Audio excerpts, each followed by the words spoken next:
Assalamualaikum warahmatullahi wabarakatuh.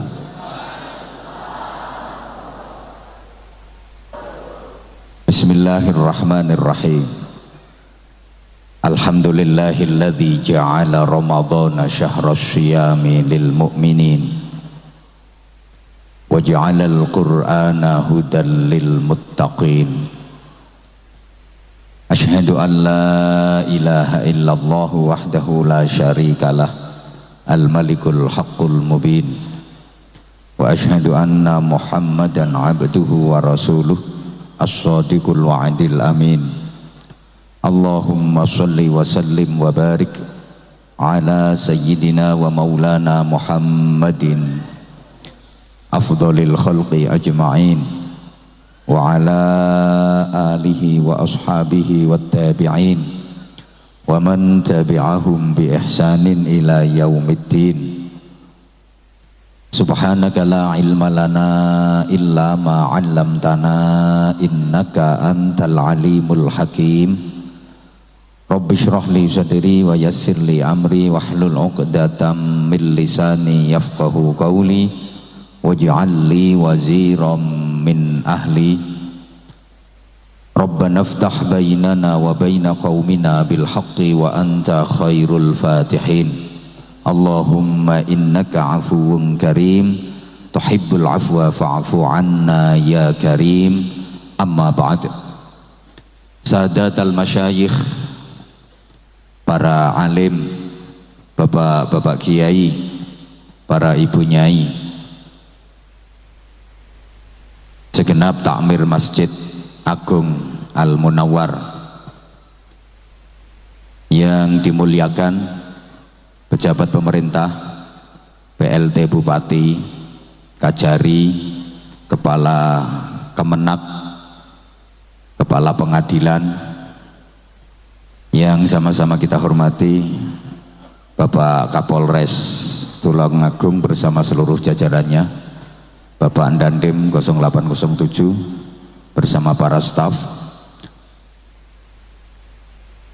Ibu Bapak seluruh jamaah yang saya cintai, yang saya hormati rahimakumullah. Memasuki 10 hari terakhir bulan Ramadan, kita sama-sama menyaksikan sebuah fenomena,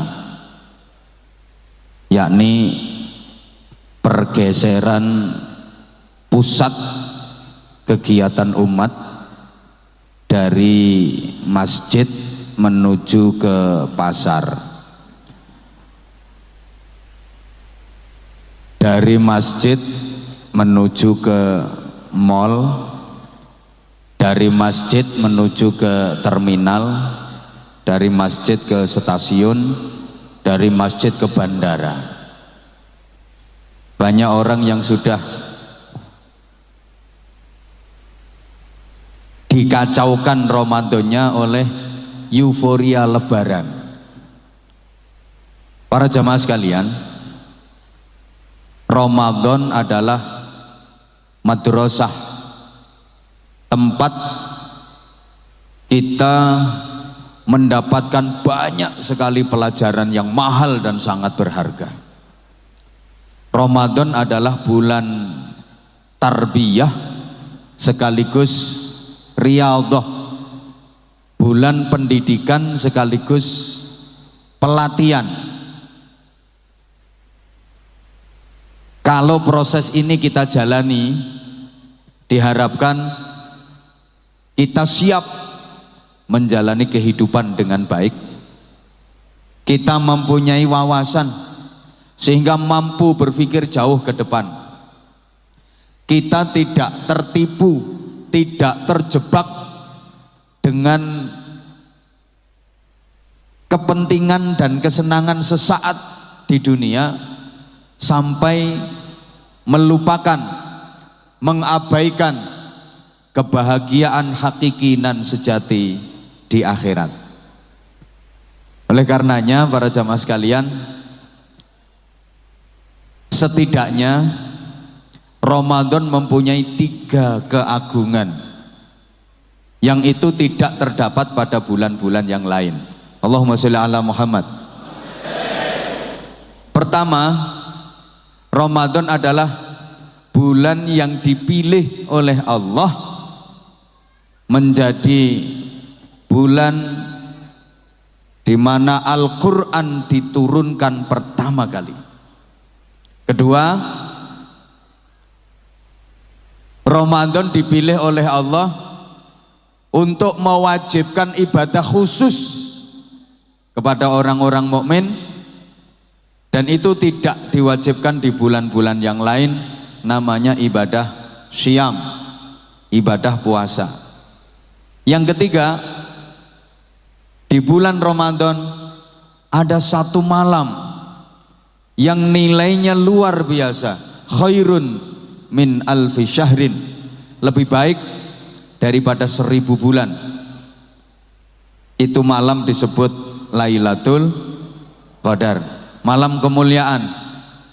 3 keagungan Ramadan ini saja yang akan saya uraikan di kesempatan kali ini. Mudah-mudahan selesai dalam 10 menit. Lah kan tadi ketua takmir, profesor, sambutannya sebentar.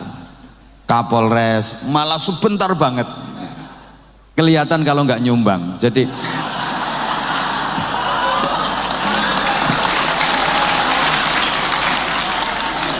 Jadi mau sambutan terlalu panjang itu ya malu sama diri sendiri. Enggak nyumbang harap sambutan dowo-dowo. Izin Komandan. Pertama, keagungan Ramadan yang pertama, bahwa Ramadan dipilih oleh Allah sebagai bulan pertama kali diturunkan Al-Quran, kitab suci kita, imam kita, pedoman utama kehidupan kita. Yang ringkes-ringkes saja ya, karena ini ngajinya kayak ngaji ringkes. Al-Quran itu satu, bicara tentang akidah, merenovasi akidah, mereformasi akidah, membebaskan manusia dari ketergantungan kepada benda, membebaskan manusia dari ketergantungan kepada makhluk, menyelamatkan manusia dari ketergantungan kepada selain Allah. Al-Quran membebaskan manusia dari syirik, baik syirik jali maupun syirik khafi, baik syirik terang-terangan maupun syirik tersembunyi. Syirik jali itu syirik yang terang-terangan, menyembah selain Allah, menuhankan selain Allah, menganggap Tuhan lebih dari satu, itu syirik jali. Insya Allah kalau untuk urusan syirik jali kita semua selamat. Insya Allah kita semua selamat dari syirik jali. Yang rawan itu syirik khafi, syirik samar. Kita rentan sekali terjerumus dalam syirik samar tanpa kita sadar. Mengakui adanya kekuatan selain Allah, syirik khafi. Menjadikan selain Allah sebagai tujuan utama hidup, syirik khafi. Mohon maaf, meyakini, wah saya itu sejak pakai cincin ini malah ganteng. Jangankan anak perawan, nenek-nenek ngelihat saya lemes, cincin. Wah, mulai saya melihara perkutut ini, rezeki saya lancar. Perkutut, hati-hati, syirik khafi. Halo, lebih mengagumi HP daripada Allah, syirik khafi. Lebih rajin buka HP daripada Al-Quran,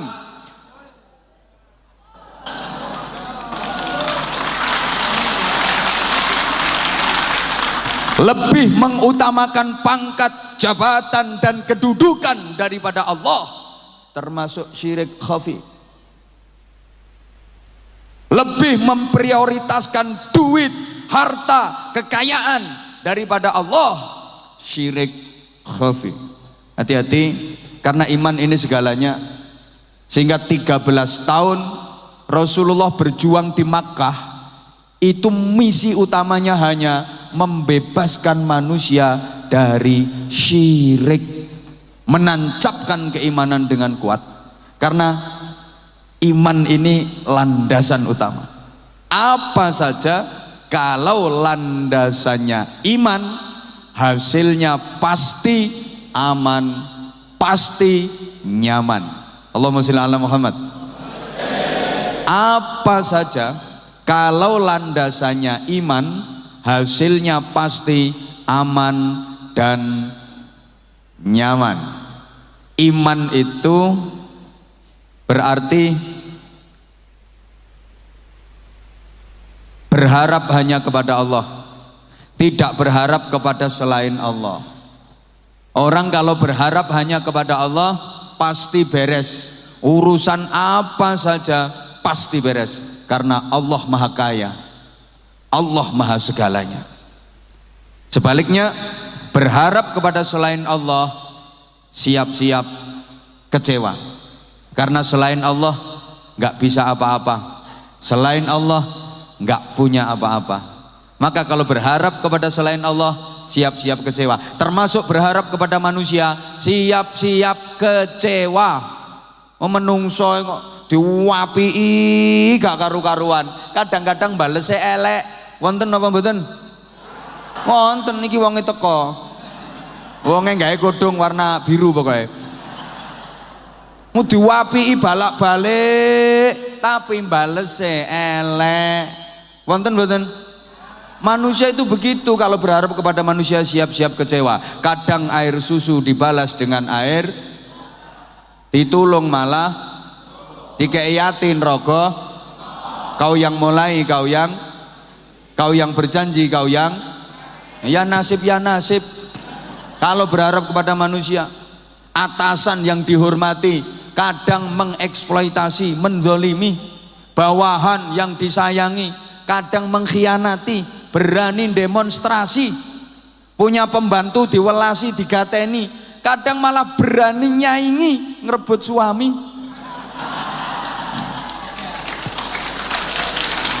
Unduwe tonggo disumbang ping 5, dimbeceki ping 7, balike cuma ping 1 ngono. Nek utang duit bosone apik, ngomongnya tarik-tarik, bareng wayahe nyaur ditinggal ndelik, ditakeh matane mendelik, pelirak-pelirik, pengkerak-pengkerik, malah ngetokno kirik ngono. Maka ibu sebagai istri jangan terlalu berharap kepada suami. Jelei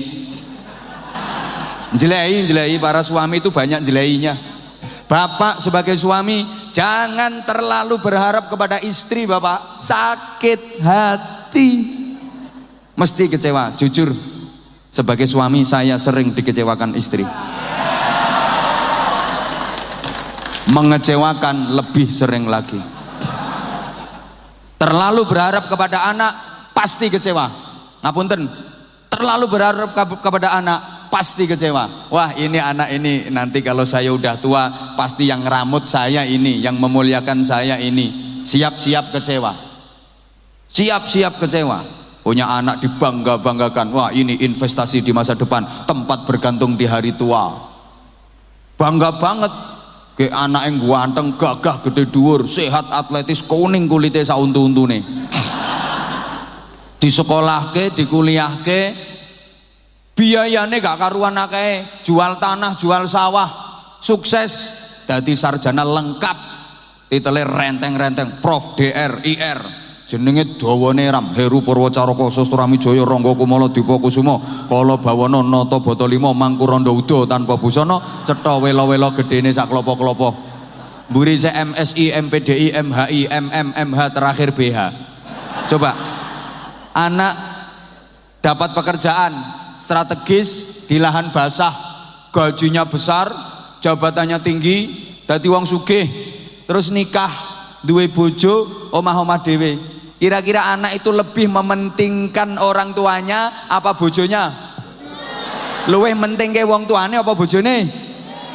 Umpama wong tuane karo bojone gegeran, anak mbela wong tuane napa mbela bojone? Umpama ana banjir bandang, wong tuane karo bojone kelelep karo, sing ditulung dhisik ambek anak, wong tuane apa bojone? Itulah nasib mak, nasib pak kalau terlalu berharap kepada anak. Woi, woi, iman itu berarti menyadari tidak punya kuasa apa-apa, tidak punya apa-apa, semua kuasa Allah, semua milik baleni. Iman itu berarti menyadari kalau kita ini nggak bisa apa-apa, nggak punya apa-apa, karena semua kuasa Allah, semua milik Allah. Orang kalau menyadari seperti ini pasti hidupnya nyaman. Ngapunten. Kenapa orang susah? Kenapa orang gelisah? Kenapa orang sumpek? Kenapa orang sampai galau? Sebab merasa kehilangan. Entah kehilangan uang, entah kehilangan jabatan, entah kehilangan pekerjaan, entah kehilangan kesempatan. Orang susah, gelisah, sumpek, ruwet, galau, itu sebabnya cuma satu, merasa kehilangan. Kenapa dia merasa kehilangan? Karena dia merasa punya. Kenapa dia merasa kehilangan? Karena dia merasa punya. Orang beriman nggak pernah merasa punya apa-apa, maka dia nggak pernah merasa kehilangan. Kehilangan apa? Wong nggak gablek apa-apa. Disadari bahwa semua milik Allah, maka hidupnya nyaman. Saya sering sampaikan, kayak tukang parkir. Hidup paling tenang, paling nyaman itu tukang parkir. Ayo deloken tukang parkir. Dikirimi mobil wakeh, mereknya api-api, regane larang-larang, gak tahu sombong. Paling ya cuma ditoto biasa. Mobil diambil sampai entek, gak sedih. Ya sik aku yang ngerti nek dudu mobile dhewe. Tapi omonganku dirungokke dhisik. Tukang parkir itu dikirimi mobil mereknya bagus-bagus, harganya mahal-mahal, banyak banget, nggak pernah sombong, biasa, paling cuma ditoto, nanti mobil diambil sampai habis, dia sama sekali nggak sedih, nyantai. Kenapa? Karena tukang parkir nggak pernah merasa memiliki, dia hanya merasa dititipi. Mosok dititipi kok sombong? Gak melu duwe, cuma dititipi kok sombong, gak pantes dong. Diimbui dong ben mantep. Wong ora melu duwe, ming dititipi kok sombong, gak pantes. Bojo, anak, keluarga titipan, ojo disombongke. Pangkat, jabatan, kedudukan titipan, jangan pernah disombongkan. Duit, harta, jabatan, perusahaan, pekerjaan, macam-macam kekayaan, titipan, jangan pernah disombongkan. Gak melu duwe, cuma titipan kok sombong, gak pantes dong. Dititipi pangkat sombong, wonten apa mboten? Wonten, aku ngerti jenenge wonge. Wonge jenenge Raja Fir'aun. Nah, itu kan dititipi pangkat sombong. Makanya kalau ada orang punya jabatan duwe pangkat kok sombong, berarti itu orang anak buahnya Raja. Halo. Dititipi duit dadi wong sugih sombong, mentang-mentang kaya, sama tetangga pura-pura nggak kenal. Ditekoki lo gak jawab. Saking pundi, Mbak? Gak level. Melaku gak ngancik lemah, pancene sundel bolong. Bolone korun ngoten niku. Sorry. Orang dikasih pangkat jabatan itu agar lebih leluasa dalam berupaya untuk menjadi anfa'uhum linnas. Pangkat jabatan kedudukannya bisa bermanfaat untuk masyarakat. Dikasih kekayaan itu maunya Allah gini, kamu tak titipin harta banyak, tuh ada pesantren belum selesai pembangunannya, sumbangan, tuh banyak anak-anak yatim perlu biaya untuk ngaji, untuk sekolah, santuni, Tuh ada masjid, ada kegiatan, sumbangan.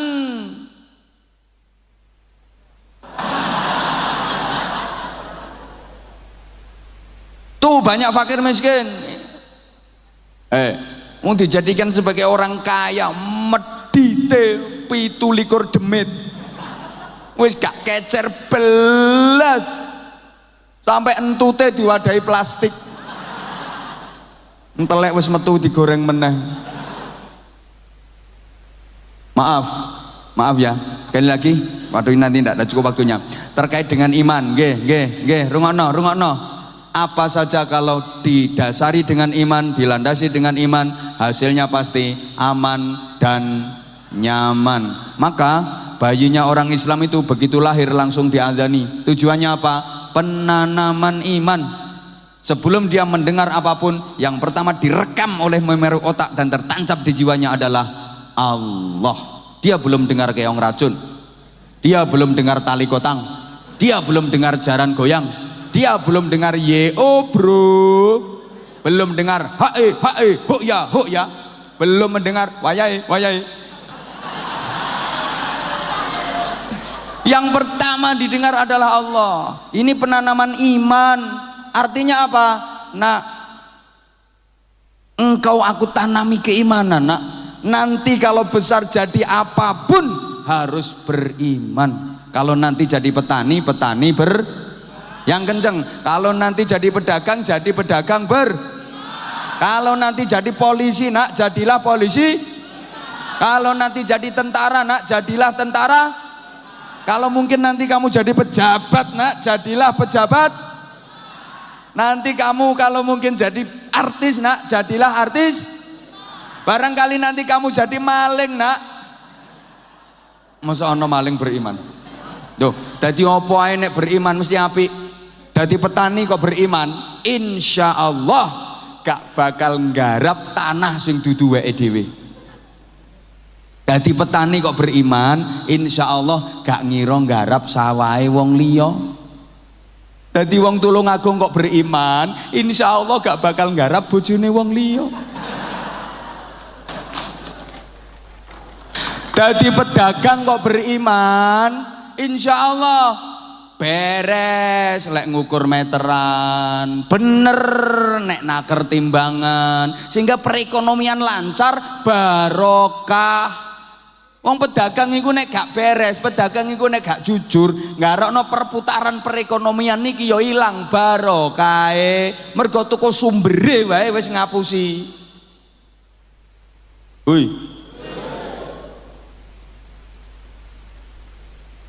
Jadi pejabat kok beriman, insya Allah korupsine sithik.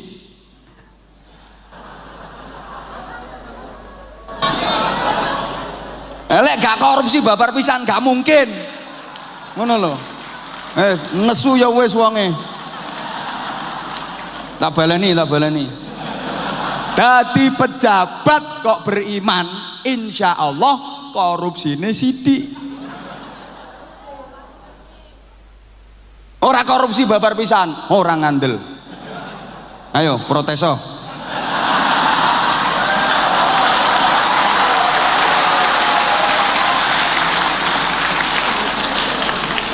Dadi polisi kok beriman, insya Allah berjuange bareng kiai, berjuange bareng ulama. Sapa muni praketek mau? Gak wedi ana Kapolres no kene.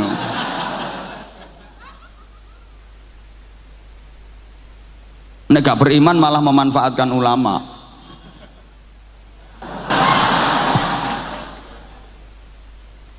Wis to dadi opo ae lek beriman? Beres. Makanya nomor setunggal nih. Yang kedua, iya. Iki lagi satu kok. Yang kedua terkait syariah.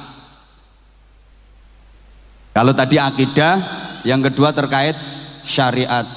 Panjenengan lek krungu ana kata syariat, bayangannya mesti sing serem-serem, sing medeni. Kalau mendengar kata syariat itu bayangannya kan, wah ini aturan baku, aturan ketat, harus menjalankan begini begitu, harus melakukan ini itu, tidak boleh mengerjakan ini itu, tidak boleh melakukan begini begitu. Serem kelihatannya, padahal syariat itu punya watak satu. Iki dirungokke ora ta? Al musawah bainan nas fi takalifil ahkam. Bahwa semua manusia diperlakukan sama ketika berhadapan dengan hukum Allah. Tak baleni. Semua manusia diperlakukan sama ketika berhadapan dengan hukum Allah. Bukankah ini yang selalu kita perjuangkan? Namanya keadilan, namanya kesetaraan. Halo? Menungsoi kabeh podo di hadapan Allah. Ketika berhadapan dengan hukum Allah, semua manusia sama. Rasulullah Muhammad sallallahu alaihi wasallam ketika memerintahkan kepada umat untuk beramal, itu berlaku untuk semuanya, termasuk untuk putri tercinta Rasulullah, Sayyidah Fatimah Al-Batul. Sehingga Kanjeng Nabi lek dawuh nggone putrine, "I'mali ya Fatimah, i'mali ya Fatimah. Fa inni la ugni anki minallahi syai'a." Beramallah kamu wahai Fatimah, beramallah kamu wahai Fatimah, salatlah engkau wahai Fatimah, puasalah engkau wahai Fatimah, berzikirlah engkau wahai Fatimah, bersedekahlah engkau wahai Fatimah, karena aku bapakmu ini besok pada hari kiamat tidak akan mampu berbuat apapun atasmu, gak akan mampu membelamu pada hari kiamat. Iki putrine Kanjeng Nabi loh. Enggak kok terus mentang-mentang putri Rasulullah terus ada jaminan. Wis tenang Fat, tenang, nyantai. Ning donya nyantai ae. Nanti di akhirat kalau ada apa-apa, kalau di akhirat nanti urusannya ruwet, kan ada papi. Enggak begitu Rasulullah. Enggak. Bahkan Rasulullah bersabda, "Lau kanat Fatimah bintu Muhammadin sarakat." Andaikan Fatimah putrinya Muhammad nyuri, aku sendiri Muhammad yang akan memotong tangannya. Coba kalau ini kita terapkan, subhanallah. Halo, kan kita mengharapkan di negara kita Indonesia ini tidak ada warga negara kelas 1, nggak ada warga negara istimewa, semua sama. Kita selalu mengharapkan hukum itu jangan seperti kapak, tajam ke bawah tapi tumpul ke atas. Halo, paham karepmu gak paham karepmu? Hari ini kita dikasih pelajaran berharga dari masjid. Kita belajar tentang kesetaraan dan kesamaan. Masjid memberikan pelajaran berharga kepada kita. Siapapun yang datang ke masjid ini diperlakukan sama, bahwa nilainya di hadapan Allah sama, tidak peduli. Ketua RT datang dan masuk ke masjid, sandalmu copoten te. Ketua RW mlebu masjid, sandalmu copoten. Yang kenceng yang banter. Lurah masuk masjid, sandalmu copoten. Kapolres masuk masjid, sandalmu copoten. Ya jangan mentang-mentang jadi Kapolres masuk masjid nggak mau lepas sepatu, nyak, diingetin nama takmir. Pak, mohon maaf Pak, seandainya dilepas. Nggak tahu kamu, saya siapa? Diuklek sikile karo malaikat. Izin komandan, malaikat nggak kenal Kapolres. Ndak, malaikat ndak kenal. Wong yang udah bintang aja nempel di pundaknya banyak banget ya, nggak diperhitungkan, apalagi baru melatih 2.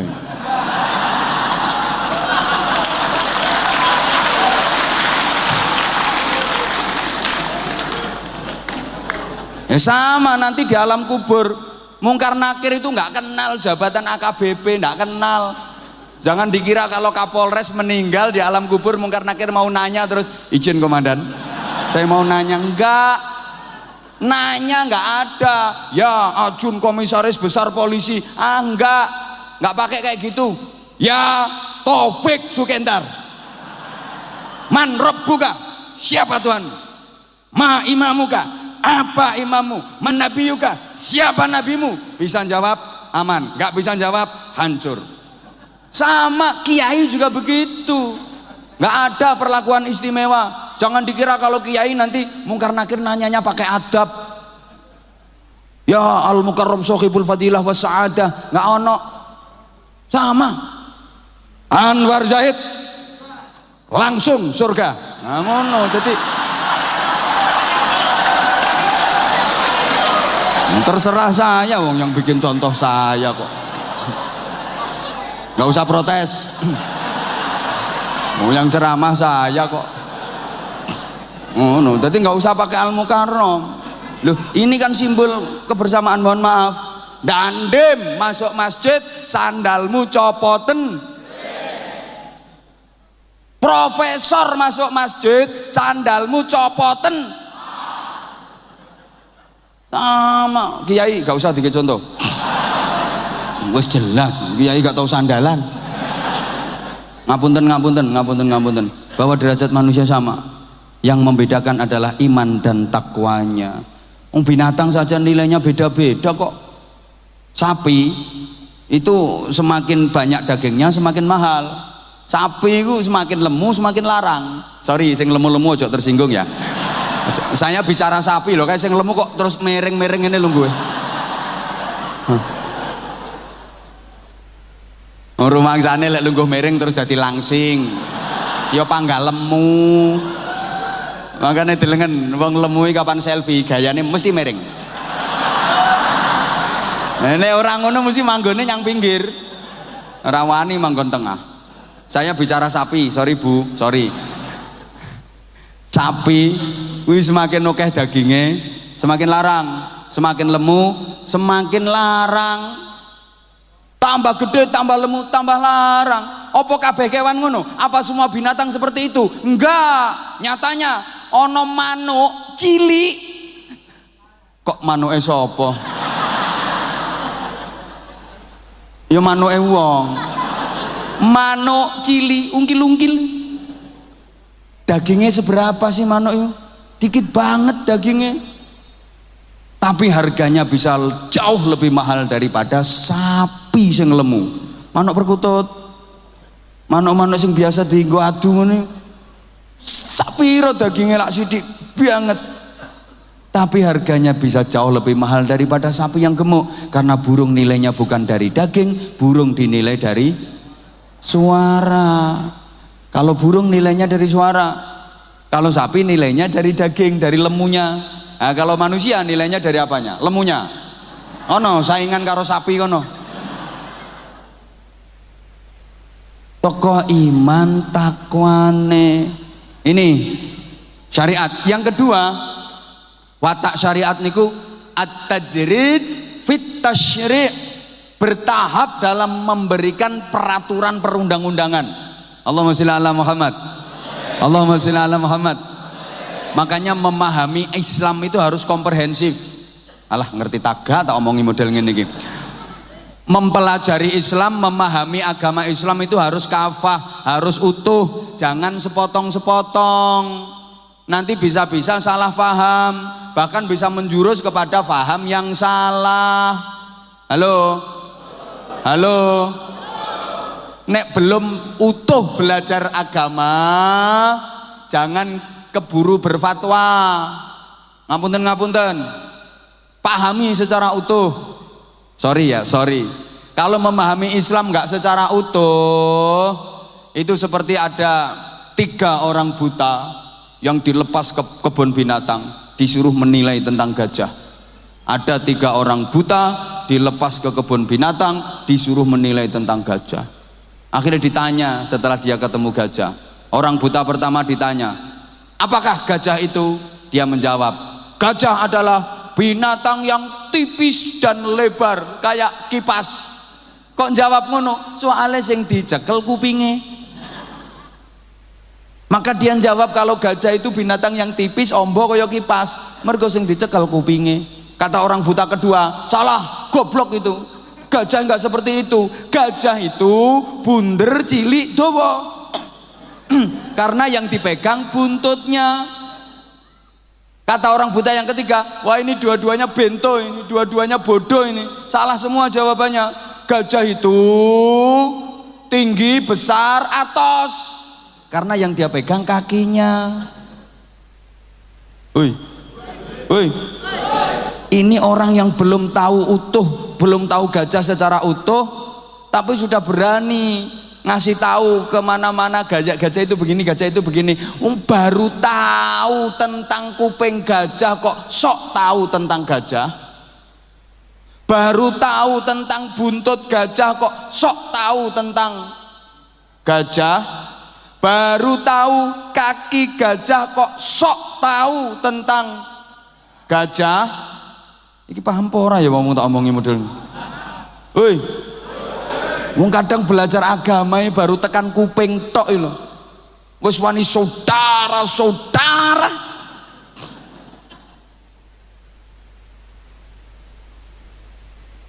Paham nggih? Paham nggih? Yang dibaca kebetulan ayat keras. Yang dibaca kebetulan ayat Quran yang menerangkan tentang jihad. Wah langsung Allahu Akbar, Allahu Akbar. Warung makan buka siang hari bulan Ramadan robohkan. Allahu Akbar. Karena kebetulan yang dibaca itu ayat keras. Dia nggak tahu tentang ayat-ayat kelembutan. Woi. Orang dikit-dikit marah, dikit-dikit emosional. Itu mungkin ngajinya baru sampai babul ghadab. Hoi.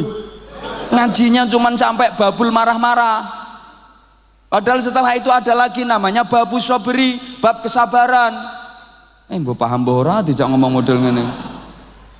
Paham nggih? Paham nggih? Ya wes paham ya wes.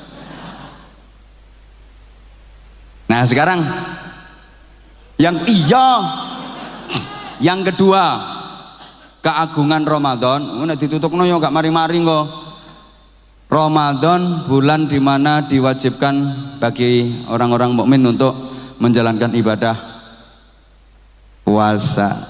Puasa memberikan pelajaran berharga buat kita dalam beberapa hal. Satu, melatih agar kita menjadi orang yang sabar, ulet, dan tahan uji. Kita hidup di zaman yang menuntut untuk dihadapi dengan kesabaran. Allahumma sholli ala Muhammad. Hidup di zaman seperti ini kalau nggak sabar selesai. Yun ngapunten, bukankah kita hidup di zaman di mana persaingan sangat tajam, persaingan sangat ketat? Kalau nggak mampu bersaing, siap-siap gulung tikar. Jadi apapun, kalau nggak mampu bersaing, tutup buku. Jadi pedagang kalau nggak mampu bersaing, siap-siap gulung tikar. Di zaman seperti ini, jadi pejabat kalau nggak mampu bersaing, jangan berharap dapat promosi jabatan. Jadi kiai lo nggak mampu bersaing. Siapa ngomong gak payu? Mesti kate ngundang yo males, opo ceramah yo panggah kuwi wae. Ceramah yo panggah ngono-ngono wae, enggak mampu bersaing. Entek ceritane. Dipikir mampu bertahan sampai hari ini apa enggak berat?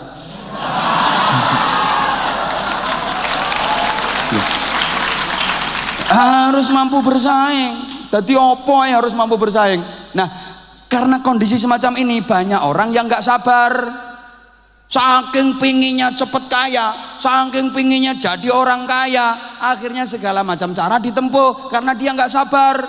Renten nganake duit, ngutangi 1 juta, bayarnya 5 juta. Ini pada karo ngutangi dom, bayarnya cagak listrik tuh. Nyolong, korupsi, mark up, macem-macem dilakukan. Nek perlu ternak tuyul. Hidup akan kacau kalau manusia nggak sabar. Allahumma sholli ala Muhammad. Kenapa kendaraan di jalan raya suka macet? Karena pengemudinya pada nggak sabar. Kendaraan-kendaraan di jalan raya suka macet itu karena kendaraan yang besar nggak mau ngalah, sementara kendaraan yang kecil-kecil nggak tahu diri. Sing gede ora gelem ngalah, mentang-mentang gede ngebeki dalan, ngok ngok ngok ngok, sing cilik disempari. Sing cilik ora gelem ngrumangsani, ndusel nyelempet. Makane dadi macet. Apa maneh ditambahi polisi sing ngatur lalu lintas ora sabar pisan.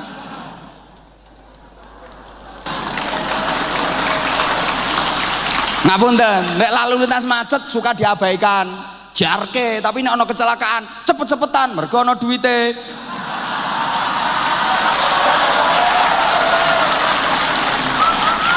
Nesu ya bene. Istighfar itu anggota yang perlu di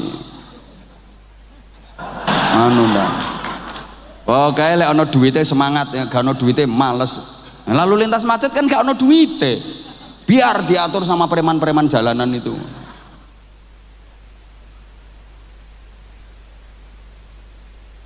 Kenapa antrian kok semerawut? Jamaah sekalian mohon maaf, antrian sembako, antrian macam-macam, misalnya kayak gini antrian ngambil menu buka puasa, kenapa kok kacau? Karena yang sudah dapat nggak mau minggir, yang belum dapat dorong-dorong kepengen cepet dapat. Sing wis entuk ora gelem nyingkrih mergo kepengin entuk meneh. Sing durung entuk leh jongkrok-jongkrok. Kalau kehidupan bermasyarakat seperti itu mesti kacau. Kenapa terjadi seperti itu? Karena nggak ada nilai kesabaran. Puasa mendidik kita agar sabar. Selapar apapun, sehaus apapun, walaupun lapar melilit perut, walaupun haus mencekik leher, sebelum datang waktu maghrib jangan sentuh makanan, jangan sentuh minuman. Kita dilatih bersabar. Allahumma sholli ala Muhammad. Paham gak? Paham gak? Subhanallah, kalau soal kesabaran untuk manusia ini luar biasa. Coba kita bandingkan dengan makhluk yang lain agar kita tahu nilai kesabaran. Ada makhluk malaikat, ada makhluk binatang, ada makhluk manusia. Allah menciptakan makhluk namanya malaikat, dikasih akal tapi nggak dikasih nafsu. Ini malaikat. Allah menciptakan makhluk namanya binatang, kasih nafsu, nggak ada akalnya. Allah menciptakan makhluk namanya manusia, lengkap, dikasih akal, dikasih nafsu. Tiga ini saja mukobalahnya. Malaikat cuma dikasih akal, nggak dikasih nafsu. Jadi wajar kalau malaikat itu nggak pernah nakal, karena dia nggak punya nafsu. Jangan heran kalau malaikat itu selalu baik. Emang hidupnya malaikat itu disetting untuk menjalankan perintah. Kehidupan malaikat itu monoton. Ya wajar malaikat nggak pernah jelek, wajar malaikat nggak pernah nakal, karena nggak punya nafsu. Malaikat itu ngelihat ada masakan selezat apapun, makanan senikmat apapun, gak melet, gak kepingin. Ngelihat perempuan secantik apapun biasa. Melihat bokong sesemok apapun biasa. Paling malaikat cuma ngomong, apa cuah wadah entut sak mono ambane wintute sak pirong. Karena nggak ada nafsu. Sorry, karena nggak ada nafsu, nggak ada nafsu, maka nggak pernah salah. Malaikat nggak pernah salah. Sampeyan tahu krungu, nate krungu ana malaikat Jibril korupsi ayat. Jibril dalam Gusti, iki ayat sampai ke nanggone Nabi, siap. Begitu dilihat, waduh ayatnya bagus banget ini, wah nggak usah disampaikan, pek dewe, ora ono. Tahu krungu malaikat Israel selingkuh? Malaikat Israel salah adres dalam mencabut nyawa. Ini orang belum saatnya mati dicabut duluan, nggak mungkin salah. Malaikat Mikael gak mungkin salah bagi-bagi rizki. Kalau memang jatah rizki itu untuk Anwar Zahid, gak mungkin tiba nanggone profesor. Wong iku jatah Anwar Zahid, misale Kapolres nyiapke kanggo nambahi Anwar Zahid, misalnya pasti sampai Anwar Zahid. Oh. Lah nek ora disiapke, ya melas kok. Mosok ketemu bola bali kok ora tau nyangoni cuah. Ngene iki mesti bantah. Salahnya diundang ke Polres nggak pernah bisa. Ngundangnya bukan karena nggak bisa, emang waktunya lagi nggak ada. Allahumma sholli ala Muhammad. Allahumma sholli ala Muhammad. Itu malaikat. Nah sebaliknya binatang itu cuma dikasih nafsu, nggak ada akalnya. Maka binatang selalu salah, nggak punya akal. Ya pantes. Jaran keliling kampung, keliling kota, ora katokan ngono ku ya ora isin. Dia nggak ada akal. Ayam, kambing, kalau nafsunya lagi memuncak, nggak peduli banyak orang. Semaro celingkrik, kupluk ngono. Karena dia nggak ada akal. Paham? Paham?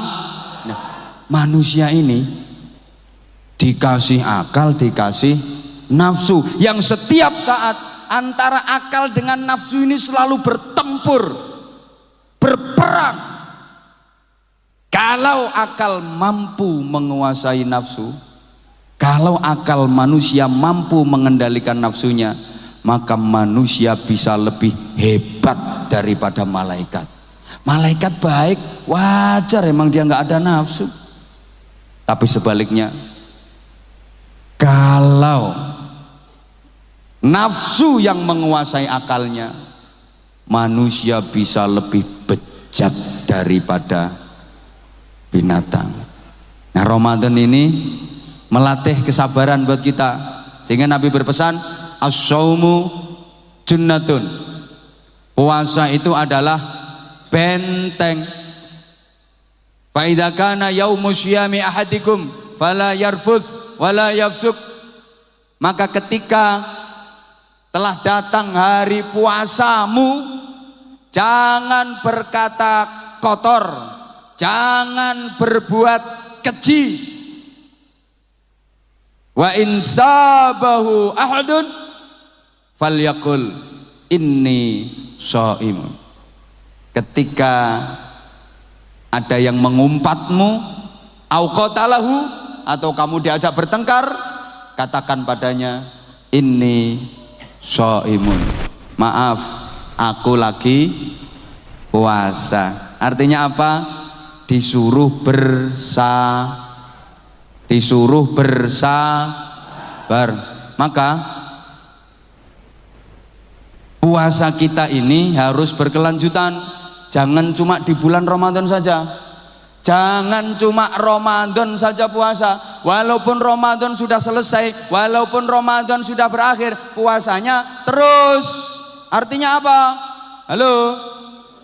Oke, Ramadan sudah berlalu, tapi tangan kita harus tetap berpuasa dari melakukan hal-hal yang tidak diinginkan. Tangan kita tetap harus berpuasa, dari nyolong, dari ngotek, dari jahil. Kaki kita harus tetap puasa dari melangkah ke tempat-tempat maksiat. Mata kita harus tetap puasa dari memandang yang diharamkan. Telinga kita harus tetap puasa, mulut kita harus tetap puasa. Paham nggih?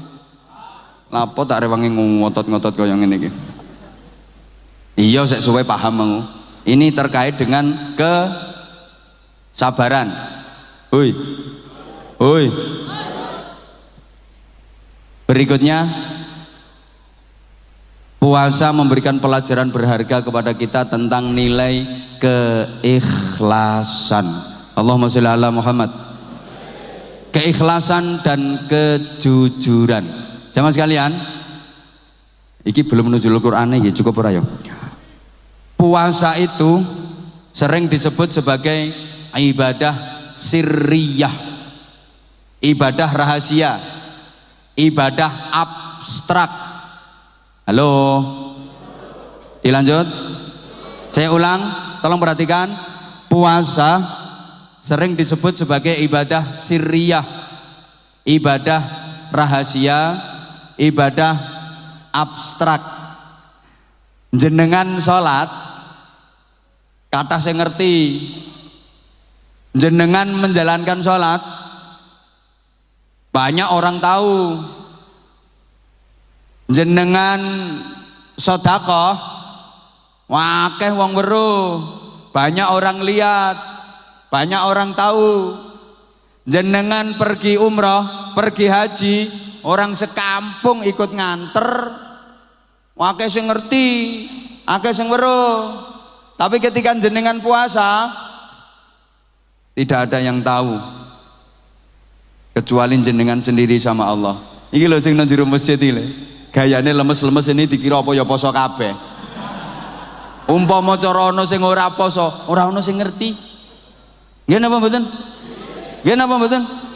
Makanya sorry diperhatikan lagi biar paham sampean ya. Pura-pura sholat pasti ketahuan. Pura-pura bahasa Tulungagunge napa? Epok-epok. Oh, etok-etok sholat mesti konangan. Etok-etok sedekah, pura-pura sedekah, carane piye? Lah sing ditokke apa? Sholat ora iso etok-etok, sedekah ora iso etok-etok. Ngapunten. Pura-pura haji, etok-etok haji, lungamu nyandi. Nyang ujang.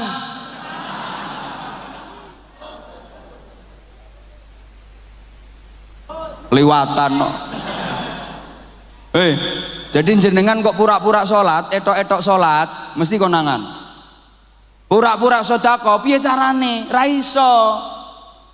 Pura-pura haji, lungone nyandi, ra iso. Tapi yang pura-pura poso, gampang ram. Tak ulangi. Metu teko omah, lambemu lapono sampai garing, nek perlu rontok ngupil-ngupil sithik. Begitu melaku teko omah maca sing lemes, rontok sempoyongan sithik-sithik, lek ono angin nang mereng-mereng ini. Artinya begini, biar sampean lebih paham, selain puasa, semua ibadah itu bisa dinilai. Wah, itu orang baca Qur'annya fasih banget. Kok tahu? Ya dari bacaannya, makhorijul hurufnya, tajwidnya. Wah, itu orang sholatnya khusyuk sekali. Bisa dinilai. Kok ngerti kalau sholatnya khusyuk? Ya, dari gerakan-gerakannya. Allahu Akbar. Allahu Akbar.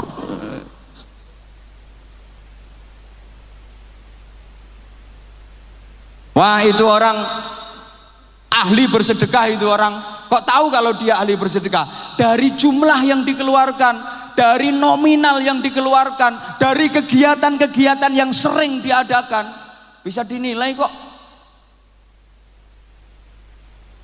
Ibadah haji bisa dinilai. Wah, Pak Haji itu loh hajinya mabrur. Kok tahu kalau hajinya mabrur? Ya, dari perilaku kehidupannya jauh lebih baik daripada sebelum berhaji. Sebelum haji medit, begitu selesai haji dadi lomo. Sak durunge lunga haji gak tahu nyang masjid. Pulang dari haji rajin sholat jamaah ke masjid. Dari perilakunya. Nah, sebelahnya itu wes gak terima mardut yuk kaji begedut. Haji tomat di sana tobat pulang umat. Ya wajar lah, emang di sana itu tanah suci. Ya kan? Kan orang pergi haji itu hijrah, meninggalkan tanah air menuju tanah suci. Di sana tanah suci, jangan heran kalau ibadahnya semangat. Emang tanah suci. Mau berangkat sholat jamaah subuh, walaupun jarak hotelnya itu jauh, jalan kaki 2:30 pagi udah berangkat untuk pergi sholat jamaah subuh. Di sana tanah suci yuk, semangat. Bapak-bapak mau pergi sholat Jumatan nih loh, jam 8 pagi udah berangkat. Kalau nggak gitu nggak bisa masuk masjid. Jangan heran, di sana tanah suci, semangat. Begitu pulang ke Tulung Agung, tanah air, jaraknya rumah dari masjid cuma 20 meter. Ada azan mau berangkat, gah males, soalnya tanah air kan beletoan.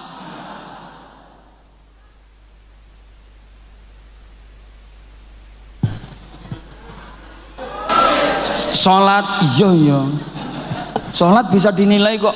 Wah, ini orang sholatnya khusyuk ini. Alamatnya dari mana? Dari gerakan-gerakannya. Sedekah bisa dinilai. Ini orang ahli sedekah, dermawan sekali ini orang. Kok bisa nilai? Kok tahu dari mana? Ya dari kegiatan yang sering dilakukan, dari nominal yang dikeluarkan.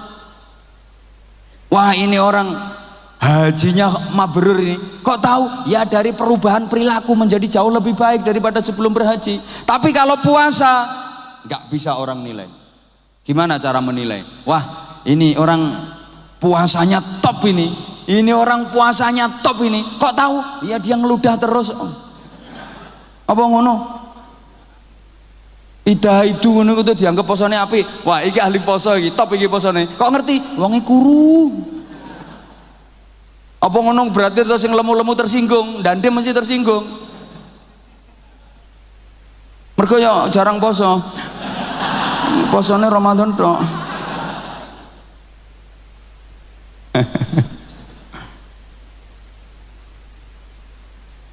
Subhanallah. Jadi puasa itu ibadah yang tahu cuman kita sama Allah. Maka disebut, nah dari sini muncul namanya keikhlasan. Orang kalau menjalani hidup dengan ikhlas, sewehat. Aman tak kasih tahu ya. Orang stres itu sebab utamanya karena dia kehilangan keikhlasan. Baleni. Orang stres itu sebab utamanya karena kehilangan keikhlasan. Diterus-teruskan. Loro uripe. Orang kalau kehilangan keikhlasan, bener gitu. Subhanallah. Ada tetangga bangun rumah panas dingin. Tonggone bangun rumah lo adem panas awake. Tonggo naik pangkat naik jabatan opo oleh mantu ketepaan mlebu rumah sakit. Tonggo tuku mobil mati. Makanya ayo belajar ikhlas, ngomong yang ikhlas, beramal yang ikhlas, berbuat yang ikhlas. Ibu-ibu sorry, berpakaian yang ikhlas bu, jangan hanya mengikuti tren. Ramadan berukut kabeh, nutup aurat kan bulan Ramadan. Ramadan selesai, udel keleleran. Ya Allah, ya Allah, ya Allah. Wis apa wae? Apa wae ayo sing ikhlas. Berikutnya gak cukup bikin gue. Kejujuran. Saya tanya tadi pada sholat duhur napa mboten? Wow. Ya wes, sholat asar. Nggih. Saderenge sholat mesti wudu, nggih mboten? Nah, ketika wudu sebelum membasuh wajah, membasuh kedua telapak tangan, terus ada berkumur, kemu, memasukkan air ke mulut. Misalnya waktu kemu berwudu itu kok sampean korupsi sidik, jangankan polisi, orang yang persis di sebelah sampean gak ngerti kok. Misalnya pas kemu lo sampean korupsi sidik, klek. Jangankan polisi, orang yang persis di sebelah sampean itu gak ngerti, gak tahu.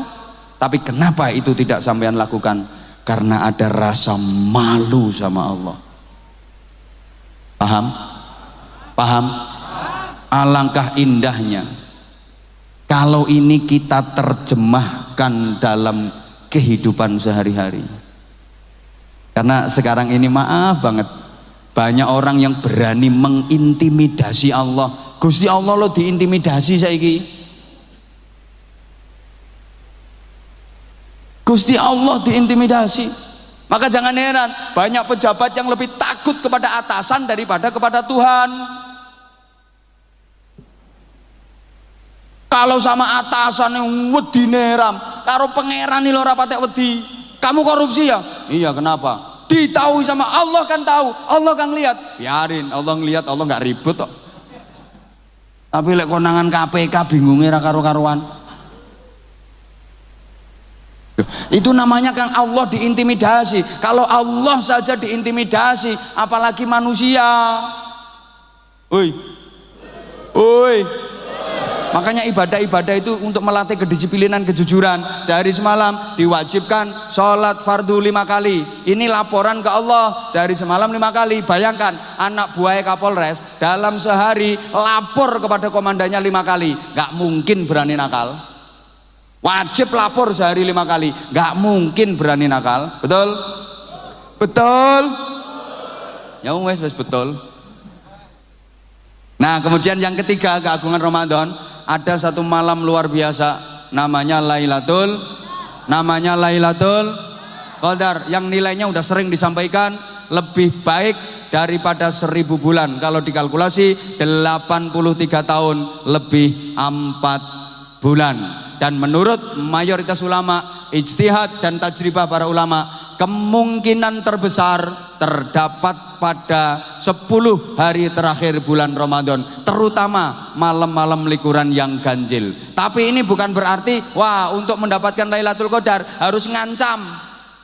Woi, wah saya ngancam di 10 hari terakhir saja, ngancam di 10 hari terakhir yang malam-malam ganjil, malam 21, malam 23, malam 25, malam 27, malam 29. Lek model ngancam ngono ku biasanya malah ora entuk. Woi, kita ngancam Lailatul Qadari mestinya ya mulai awal Ramadan kemarin. Embuh, paham ora ya? Rasulullah kalau memasuki 10 hari terakhir bulan Ramadan mengencangkan ikat pinggang, menyingsingkan lengan baju, menggelar sajadah lebih banyak di masjid daripada di rumah. Jenengan nggih ngoten? 10 hari terakhir bulan Ramadan Rasulullah itu lebih banyak di masjid daripada di rumah. Nah kita kan enggak, kita itu aneh, ibarat pertandingan sudah memasuki babak final tapi malah mengundurkan diri. Lucu, awal-awal Ramadan semangat, sholat jamaahnya bersap-sap, akhir Ramadan tinggal 2 sap, baju di lemari yang bersap-sap gitu nggih. Kita ini aneh, di awal Ramadan semangat, ini kan baru babak penyisian awal Ramadan itu. Puasanya getol, sholat tarawehnya rajin, baca Qur'annya sregep. Tapi begitu memasuki Ramadan akhir, malah malam gak ikut taraweh, gak baca Al-Quran. Woi, woi, ini podo karo anak sekolah. Anak sekolah tinggal ujian akhir yang menentukan kelulusan, dia malah nggak ikut ujian. Kenapa? Karena dia nganter ibunya belanja ke pasar untuk persiapan syukuran kelulusan. Nyun pangapunten. Maka kalau berlebaran siapapun boleh. Bodo, riyoyo, lebaran, sopo wae entuk. Tapi untuk beridul fitri tidak semua orang berhak. Lek lebaran sapa wae entuk, melu poso ora melu poso bodo sakarepmu. Menjalankan ibadah di bulan Ramadan atau tidak ikut lebaran silakan, tapi yang berhak beridul fitri tidak sembarang orang, hanya orang-orang yang mengikuti proses Ramadan dengan baik dan benar, dia yang berhak beridul fitri. Nek berlebaran sapa wae entuk, masih sampean bendino ora tau poso ya entuk melu bodo. Nah mudah-mudahan ini pas udah 20 menit, kurang 3 menit sambil persiapan. Udah nggih? Udah nggih? Loh kenapa dikasih Lailatul Qadar? Karena kita semua ini pasti nggak luput dari dosa, betul? Kecil, besar, khilaf, terpaksa, sengaja, tidak sengaja, semua kita pasti punya dosa, semua kita pasti punya salah. Maka Ramadan ini saatnya penghapusan dosa-dosa. Kalau misalnya dikalkulasi, halo, kita dikasih umur misalnya 70 tahun, yang 40 tahun untuk maksiat, sementara sisanya 30 tahun untuk tobat, ini masih kurang, masih tekor. Maksiatnya 40 tahun, sementara tobatnya cuma 30 tahun, berarti masih tekor. Ini kalau dikalkulasi secara matematika. Sehingga kasih sayangnya Allah, umat Muhammad ini walaupun usianya pendek dibanding nabi-nabi yang dulu. Nabi Adam 2000 tahun, Nabi Nuh 950 tahun, Nabi Muhammad ukurannya 63 tahun, itu pun tahun komariah. Kita sebagai umatnya ya gitu, hasadu ummati minas sitin ila sab'in, antara 60 sampai 70 tahun. Tapi diberi nilai-nilai keutamaan yang bisa mengalahkan umat-umat dulu yang usianya panjang-panjang. Umat dulu Umatnya Nabi Nuh usianya sampai 800 tahun, 900 tahun, tapi tidak diberi keistimewaan apa-apa. Ya sesuai dengan hitungannya itu aja. Tapi kalau kita umat Muhammad usianya mungkin 63 tahun, mungkin 70 tahun, tapi diberi Lailatul Qadar. Bayangkan, semalam sama dengan 83 tahun 4 bulan. Misalnya seumur hidup mendapati Lailatul Qadar 20 kali, sudah mengalahkan usianya umatnya Nabi Nuh. Mudah-mudahan kita semua ibadah yang telah kita jalani diterima oleh Allah Subhanahu wa taala. Sisa-sisa Ramadan beberapa hari ke depan mudah-mudahan kita diberi kekuatan zahiran wa batinan untuk menjalaninya dengan sempurna dan sebaik-baiknya, dan kita termasuk orang-orang yang mendapatkan anugerah Lailatul Qadar. Mudah-mudahan Ramadan tahun ini adalah Ramadan terbaik dalam kehidupan kita, dan tentu kita berharap mudah-mudahan masih dipertemukan dengan Ramadan-Ramadan berikutnya. Al-Fatihah. A'udzubillahi minasyaitonirrajim. Bismillahirrahmanirrahim. Alhamdulillahirabbil alamin arrahmanir rahim maliki yaumiddin. Iyyaka na'budu wa iyyaka nasta'in. Ihdinas siratal mustaqim. Siratal ladzina an'amta 'alaihim ghairil maghdubi 'alaihim waladdallin. Rabbighfirli wa liwalidayya wa lil mu'minina amin ya rabbal alamin. Allahumma shalli 'ala sayyidina Muhammadin wa 'ala alihi Sallim radhiyallahu tabaraka wa ta'ala an kulli sahabati Rasulillahi ajma'in walhamdulillahi rabbil alamin. Allahumma ij'al jam'ana jam'an marhuma wa tafarruqana min ba'dihi tafarruqan ma'suma. Allahumma ij'alna minas su'ada'il maqbulin wa la taj'alna minal ashqiya'il mardudin. Allahumma rabbana taqabbal minna innaka antas sami'ul 'alim wa tub 'alaina ya maulana innaka antat tawwabur rahim. Wahdini wafiqna ilal haqqi wa ila tariqil mustaqim. Taqabbal minna ya Allah siyamana wa qiyamana wa wudu'ana wa salatana wa qira'atana wa ruku'ana wa i'tidalana wa sujudana wa qu'udana wa tasyahhudana wa tahiyyatana wa salamana wa tadarru'ana wa takhushu'ana ta'abbudana wa jami'a ibadatina wa tasbihana wa tamjidana wa tahlilana takbiruna wa tammim taqsirana waj'alil jannata ma'wana wa la taj'alid dunya akbar hammina wa la mablagha ilmina wa la tadrib biha wujuhana ya ilahal awwalin wal akhirin wa ya khairan nasirina bi rahmatika ya arhamar rahimin. Subhana qudus rabbuna wa rabbul malaikati war ruh asyhadu an la ilaha illallah astaghfirullah nas'aluka ridhaka wal jannata wa na'udzubika min sakhatika wan nar. Allahumma innaka 'afuwwun karim tuhibbul 'afwa fa'fu 'anna ya karim. Rabbana atina fid dunya hasanatan wa fil akhirati hasanatan wa qina adzabannar wa qina adzabannar wa qina adzabannar wa adkhilnal jannata ma'al abrar bi rahmatika wa fadlika ya aziz ya ghafar ya halim ya sattar ya rabbal alamin. Jazakallahu anna sayyidana Muhammadan sallallahu alaihi wasallam ma huwa ahlu bi fadli subhana rabbika rabbil izzati amma yasifun wa salamun alal mursalin walhamdulillahi rabbil alamin. Terima kasih segala perhatian, salah khilaf saya yang penuh keterbatasan mohon maaf yang sebesar-besarnya. Aku qauli hadza wa astaghfirullahal azim li wa lakum. Wassalamualaikum warahmatullahi wabarakatuh.